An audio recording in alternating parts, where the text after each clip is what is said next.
По 4 години затворска казна за креаторот и модераторот на групата Јавна соба пресуди денеска Скопскиот кривичен суд.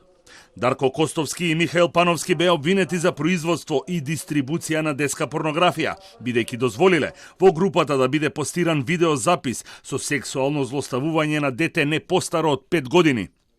Според судиката Билјана Коцевска, двајцата биле должни да се грижат за содржината на сликите, видео и аудио записите кои се постираат во групата, а тие тоа не го сториле и со умисла дозволиле да биде достапна содржина со очигледни полови дејства со дете.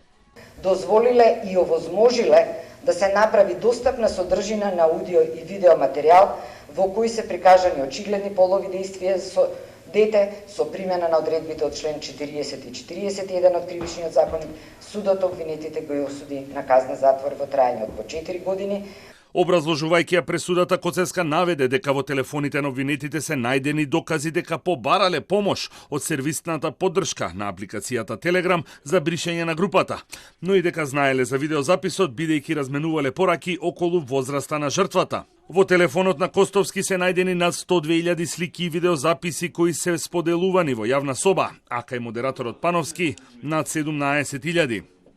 Адвокатите на обвинетите најавија жалба на пресудата, иако истакнаа дека им е изречена минималната предвидена казна. Без разлика што денес судот донесе пресуда и ја пресуди најниската можна казна, што можеше да ја одлучи доколку беа во случај нели ако се огласени за виновни, сепак ние очекувавме ослободителна пресуда и од тие причини од која ќе ја примиме пресудата на судот изготвена, сигурно ќе вложиме жалба, очекуваме дека апелациониот суд ќе укине.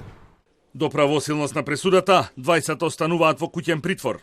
Неколку месеци по затварањето на оваа група на Телеграм се појави нова група, Јавна соба 2, која за кусо време беше затворена, но која исто така имаше илјадници членови и илјадници фотографии и видеозаписи од недолжни жртви.